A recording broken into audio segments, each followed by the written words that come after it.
ਕੱਟ ਨਾ ਜਿਹੜਾ ਮਸਲਨ ਕੇ ਬਈ ਪੱਕਾ ਕੱਟ ਹੈ। ਹਾਂ ਐਵੇਂ ਇਹਦੇ ਤੇ ਲੋਕਾਂ ਨੂੰ ਪਤਾ ਹੈ ਜਿਹੜਾ ਅਗਲਾ ਕੱਟ ਹੈ ਨਾ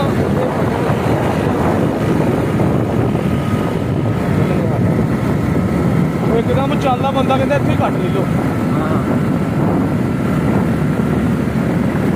ਐਨਾ ਬੰਦੀਆਂ ਦੇ ਬਰਾਬਰ ਉਹ ਵੇ ਕੱਟ ਉਹ ਹੈ ਹੀ ਆ ਕਿ ਇਹਦੇ ਨਾਲ ਲਾਟਾ ਪਾ ਲੈਂਦੇ ਨੇ ਸਾਰੇ ਹੈ ਬ੍ਰੇਕ ਵਾਲੀ। ਇਹ ਇੱਕਦਮ ਐਵੇਂ ਉਹ ਵਾਈ ਵੱਜ ਕੇ ਓਏ ਹੋਏ ਇਹ ਕੱਟ ਹੈ ਹੀ ਨਹੀਂ ਧੱਕੇ ਨਾਲ ਕੱਟ ਪਾਏ ਯਾਰ ਐਵੇਂ। ਤੈਨੂੰ ਆਪੇ ਕੀਤਾ ਦੁਕਾਨਦਾਰ ਨੇ? ਨਹੀਂ ਉਹਨਾਂ ਨੇ ਕੱਟਿਆ ਕਿਤੇ ਬਲਦੀ ਵਾਲਿਆਂ ਨੇ ਨਾ ਐਵੇਂ ਇੱਥੇ ਸਾਰੀ ਗੱਡੀ ਕੱਟਦੀ।